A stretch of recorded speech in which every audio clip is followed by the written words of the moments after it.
বন্ধুরা, আজ আলোচনা করব তালাক দিতে কি কি কাগজপত্র আপনার দরকার হয়। অনেকে আমার কাছে জানতে চান তালাক তো দেবো, কিন্তু বিয়ের কাবিননামা তো তোলা হয়নি। আবার অনেকে জানতে চান কাবিননামা খুঁজে পাচ্ছি না, কিংবা কাজী সাহেব সেই কাবিননামা দিচ্ছে না, অথবা নিয়মের বাইরে তিনি বেশি টাকা চাচ্ছে।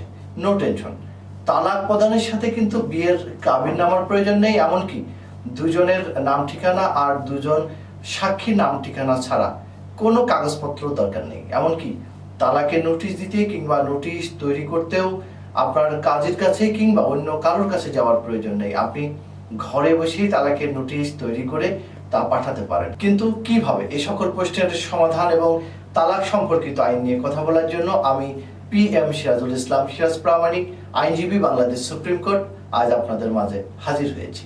তবে মূল আলোচনা শোনার আগে আমাদের ল টিপস বিডি চ্যানেলটি সাবস্ক্রাইব করুন, বেল বাটনে ক্লিক করুন।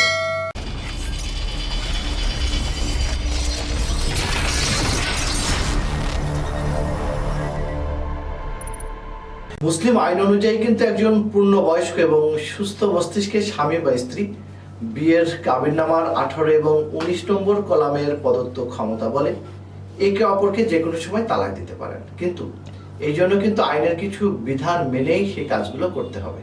এখন জানার বিষয় হচ্ছে সেই বিধান বা সেই নিয়ম কানুনগুলো কি।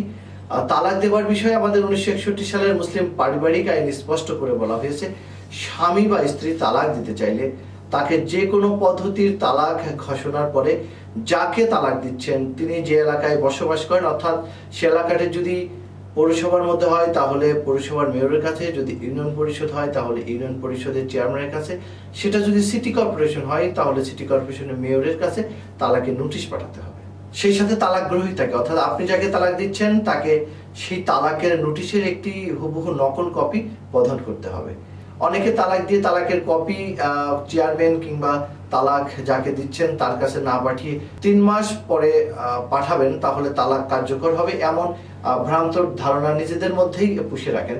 আমি তাদের উদ্দেশ্যে বলছি এটা সম্পূর্ণ ভুল ধারণা এবং আপনারা এখনো ভুলের মধ্যেই রয়েছেন। কারণ 1961 সালের মুসলিম পারিবারিক আইন এর 7-এর 1 নম্বর ধারার বিধান অনুযায়ী তালাকদাতা যদি চেয়ারম্যান এবং তালাক গ্রহীতাকে তালাকের নোটিশ প্রদান না করে থাকে তাহলে 7-এর 2 ধারা অনুযায়ী তালাকদাতা 1 বছর বিনাশ্রম কারাদণ্ড এবং 10,000 টাকা পর্যন্ত জরিমানা অথবা উভয় প্রকার দণ্ডে দণ্ডনীয় হবেন, এমনই আইনে বলা রয়েছে। সুতরাং তালাক দিয়ে অবশ্যই তালাকের নোটিশটা পাঠাতে হবে, কিন্তু তালাক বাতিল হবে না। উক্ত তালাক অবশ্যই কার্যকর হবে, আইনে এমনটি বলা রয়েছে।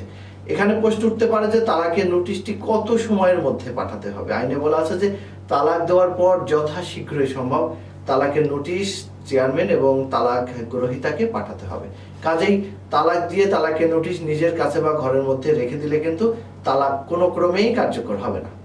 এখন জানার বিষয় হচ্ছে তালাকের নোটিশটা আপনি কিভাবে লিখবেন। এর জন্য আইনে কিন্তু কোনো নির্দিষ্ট ফরম্যাট বা কোনো বক্তব্য বা কোনো ফরম নির্ধারণ করে দেওয়া হয়নি। কাজেই নোটিশ লেখার কাজটি আপনি ঘরে বসে নিজে নিজেই লিখতে পারেন। আপনি কি কারণে তালাক দিতে চান কথাগুলো সাদা কাগজে লিখে দুজন সাক্ষী স্বাক্ষর নিয়ে এটাকেই তালাকের নোটিশ হিসেবে আপনি তালাক গ্রহীতাকে পাঠাতে পারেন।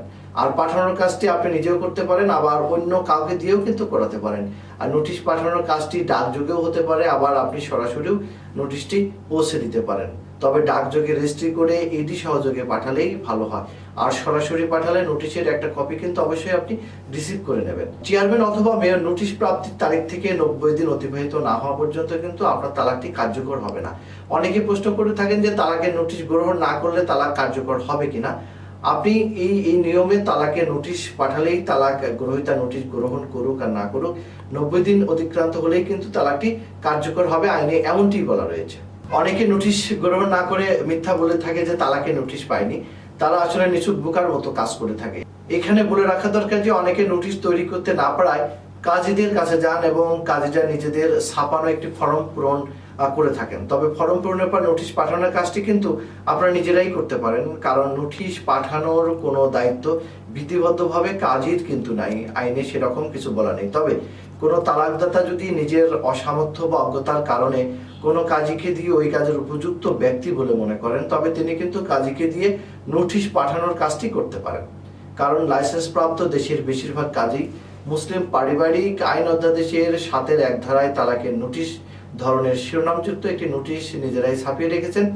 এবং সেগুলো দিয়ে যার যা চাহিদা মতো তালাকের নোটিশ পাঠাচ্ছেন। আপনাকে জেনে রাখতে হবে যে নোটিশ পাঠানো এবং 90 দিন অতিক্রান্ত হলেই তালাক কার্যকর হয়ে যাবে। ব্যাস, ডকুমেন্টগুলো সঙ্গে রাখুন, আপনাকে এর জন্য আর কাজের কাছে কিংবা অন্য কারোর কাছে যাওয়ার দরকার নেই। আবার আইনে কিন্তু তালাক রেজিস্ট্রি বাধ্যতামূলক নয়।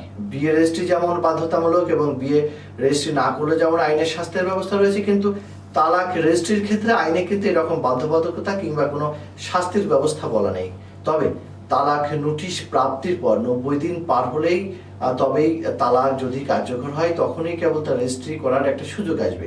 তবে তালাক রেজিস্ট্রি করার আগে কাজী সাহেব যিনি থাকবেন তাকে যথাযথভাবে নিয়ম মেনেই কিন্তু তালাকটি রেজিস্ট্রি করতে হবে। যেমন তালাক নোটিশ পাঠিয়েছে কিনা, ডাক অফিসের রেজিস্ট্রি রসিদ এবং প্রাপ্তি স্বীকার আছে কিনা, নোটিশ পাঠানোর 90 দিন অতিক্রান্ত হয়েছে কিনা, সে সকল বিষয়ে পুরোপুরি নিশ্চিত হয়ে তিনি তালাকটি রেজিস্ট্রি করিয়ে দিতে পারেন। এই বিষয়ে যদি আপনাদের আইনগতভাবে আরো কিছু জানার দরকার হয়, বই পুস্তক, উচ্চ আদালতের সিদ্ধান্ত কিংবা তালাকের ড্রাফটিং কিংবা রিলেটেড অন্য কিছুর প্রয়োজন হয়, তাহলে আমাদের সাথে যোগাযোগ করতে পারেন। ভিডিওর স্ক্রিনে মোবাইল নম্বর, ইমেল, হোয়াটসঅ্যাপ নাম্বার দেওয়া আছে।